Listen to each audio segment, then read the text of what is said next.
Hi ಎಲ್ಲರಿಗೂ ನಮಸ್ಕಾರ. Welcome to 86th mini vlog. ಇವಾಗೊಂದು 4 ಆಗಿದೆ. ಸೊ ಇವಾಗ ನಮ್ಮ ಪಾಪುನ ಮಲಗಿಸಿದ್ದೀನಿ. ಸೊ ಹಾಗೆ ಸಹ ನಮ್ಮ ಶಿಂಜು ಸಹ ಇಲ್ಲೇ ಮಲ್ಕೊಂಡಿದ್ದಾಳೆ. ಇವಾಗೊಂದು 4 ಆಗಿದೆ. ಈಗ ಊಟ ಮಾಡೋಣ ಅಂತ ಹೇಳಿ ಬಂದಿದ್ದೀನಿ. ಅವನಿಗೆ ಸ್ನಾನ ಮಾಡಿಸಿ ಊಟ ಮಾಡಿಸಿ ಮಲಗಿಸೋಷ್ಟೊತ್ತಿಗೆ ಇಷ್ಟೊತ್ತಾಗ್ಬಿಡುತ್ತೆ. ಸೊ ಒಂದು ಸ್ವಲ್ಪ ಮಲಗೋದಕ್ಕೆ ಹಠ ಮಾಡ್ತಾನೆ. ಸೊ ಬೇಗ ಮಲಗೋದಿಲ್ಲ ನನ್ನ ಮಗ. ಅವ್ನು ಮಲಗಿಸೋದಕ್ಕೆ ಒಂದು ಹಾಫ್ ಆನ್ ಅವರ್ ಮೇಲೆ ಬೇಕಾಗುತ್ತೆ. ಸೊ ಅವ್ನು ಮಲಗಿಸಿದಾದ್ಮೇಲೆ ಊಟ ಮಾಡೋಣ ಅಂತ ಬಂದಿದ್ದೀನಿ.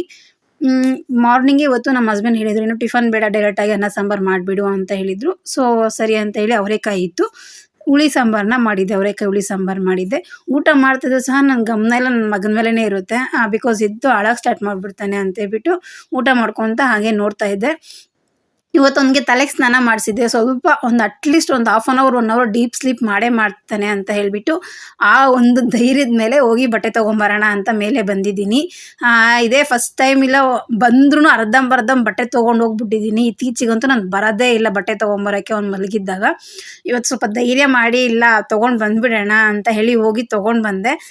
ಸದ್ಯ ನನ್ನ ಮಗ ಮಲಗಿದ್ದ, ಅದೇ ಒಂಥರ ಖುಷಿಯಾಗಿ ಹೋಗಿತ್ತು. ಬಟ್ ನಮ್ಮ ಶಿಂಜುಗೂ ನಾನು ಈಚೆ ಹೋದರೆ ಎದ್ದಿರ್ತಾಳೆ, ಹೇಳ್ಬಿಟ್ಟು ಹೋಗಿರ್ತೀನಿ ಪಾಪು ನಿದ್ದೆ ಮಾಡ್ತಾ ಇರ್ತಾನೆ, ಆ ಜೊತೆಲ್ಲ ಇರೋ ಅಂತ. ಹೋಗಿ ಅವಳು ಬೆಡ್ ಮೇಲೇ ವೆಯ್ಟ್ ಮಾಡ್ತಾ ಇರ್ತಾಳೆ.